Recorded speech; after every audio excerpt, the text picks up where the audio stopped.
Go on. Anyway, that video that we just watched was made from our two of the people that were on our trips, Brother Joel and who was Melody's mom? Marty. Sister Marty and Brother Joel made the video, and they made it within like a day just so it could be done by today so that everybody could see it. So thank God for that. The whole experience was amazing. You know, we weren't there for that long, but we lost track of time and the days. The first night that we got there later. There's a 2-hour difference, so we're 2 hours behind over there. So if it's like 8 o'clock here, it's 6 o'clock there. So that messed us all up in the beginning. The first night we did a bunch of shopping for the kids. We went to like a bargain store and bought like more clothes and toys and games so that we could have kids to give out for like gift bags so the kids could have something to play with. We also there was one night that we had to grab all the suitcases and bring them downstairs and separate everything. So we separated like toothbrushes and toothpaste because we had a dentist that came with us. She actually had it in her heart. She's from Dominican Republic and met one of the pastors in the section and decided she was going to come with us to Costa Rica. So she decided she's going to pay her own way from Dominican Republic to Costa Rica, to Costa Rica, back to here. So that was more money for her for even to come with us. So glory to the Lord because that was amazing. She got to check everyone's teeth and mouth and help the kids and the adults out for that. We also had a doctor on the trip who got to check everybody out as well, so that was awesome.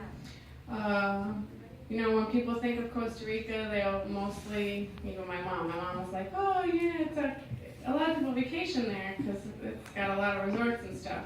We didn't see any of that. We didn't see any of that at all. We hit more, the first couple days we were at the Bible Institute that we were welcomed into. We stayed there for a while. And we had good cooks there. They cooked for us the entire time, which was awesome. In the beginning, the presbyter allowed us to do breakfast stuff, so we would have rice and beans for breakfast. What else? The second half we stayed more in the countryside, and it was quote-unquote a resort, so it was a little bit nicer. The first part of the Biblical Institute we were in bunk beds and everything.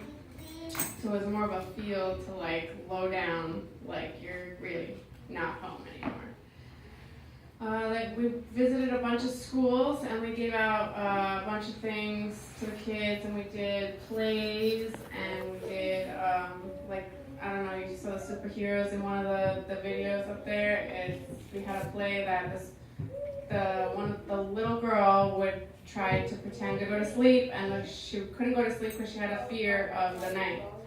And something would come bother her, like a demon or something, and would come bother her, and she wouldn't be able to go to sleep. And all the heroes, like Superman and Wonder Woman and everybody, would come in, rushing in, trying to help her, and they would try to fight off the demon, and they would all end up failing. Then at the end, you know, Jesus comes in and pretty much saves not only the girl, but the superheroes as well. So it was an amazing visual for the kids. The kids loved it. We did a bunch of songs. We had Xavier and everybody do worshiping. I was actually in the worship team, which was kind of weird. What else? We went to one school one day, and you know, you don't think of how poor it is until you're actually there. And there was one school that we actually went to, and there was a guy who came up. Everything is gated. So if outside, there's gates like around the entire building. So everything's gated, even the houses, the schools, the buildings, the bodegas, everything. Everything has gates and like barbed wire on it. There was one time that was a guy from like a gang, or he was just hungry, really poor. He came up and there was a piece of glass, like a shank, kind of. It was about this big. Really sharp, and he came up to the gate, and the gate was open to the school/church, and he came up and he was hungry. And he was coming to attack somebody, anybody who he could get to give him food and harass. Thank God that Brother Joel and the presbyter were there to stop him. They spoke to him, about the Lord. The presbyter actually gave him the shirt off his back. The guy didn't end up attacking anybody. He heard what we had to say about the Lord, and I'm not sure if he accepted the Lord or not. Yeah, he accepted the Lord right then and there. They prayed for him. They gave him a plate of food. They gave him water, and the presbyter gave him a shirt off the back. So that guy was saved in that day. So that was such a blessing. He was meant to be there for a reason. There was another night that, I think it was the first night that me, Sister Denise, and another sister from the section went on a trip. We were going to buy more materials, and we went to town, and the pastor actually told us, the car might break down. You sure all three of you want to come with me? And we're like, okay. You warned us. We're okay.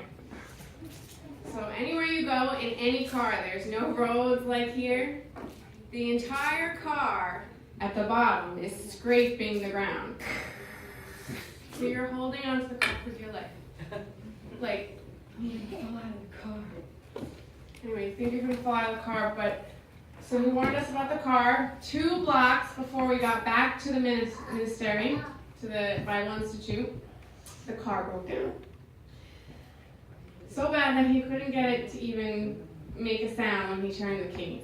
We had all the groceries and all the stuff in the trunk, so the 3 of us got out, and I still had my sling on. As everybody knows, my arm is still messed up. And we took it out. I grabbed a bunch of stuff in my one arm. We walked the 2 blocks back with our stuff. We grabbed 2 of the guys from our trip. We walked back.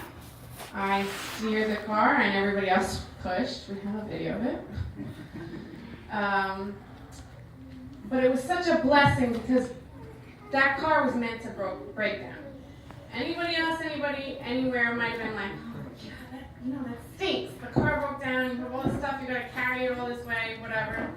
No, it's a blessing because the Lord broke that car down on purpose because it ended up being that one of the guys who was pushing the car from our missionary group, there was 57 of us, okay, ended up being a mechanic.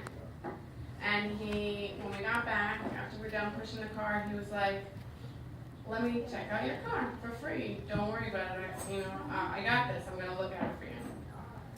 I opened it up, fixed whatever I needed to be fixed, said that the car would have broken down no matter what, whether there was 1, 2, 3 people, it didn't matter. It would have broken down. So it was a blessing upon him so that he could get his car fixed for free. Not only that, we were only 2 blocks away, so it wasn't that far. Plus, we ended up giving him, the pastor, a tip because we felt really bad. So that was a blessing in itself.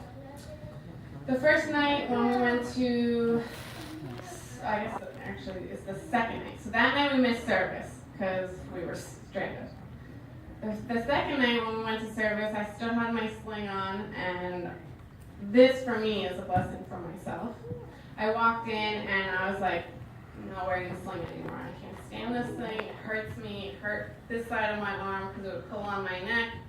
So I walked in and both my arms, so I'm really flexible with my arms, it's kind of creepy. But I can go like this with my one arm, and both arms used to be able to do that. This arm, I walked in like this. So you can see the difference clearly. By the time worship was over, and I had gone up on the altar, and I blew the shofar, and the Holy Spirit, the presence of the Lord was so great, so abundantful, that it was just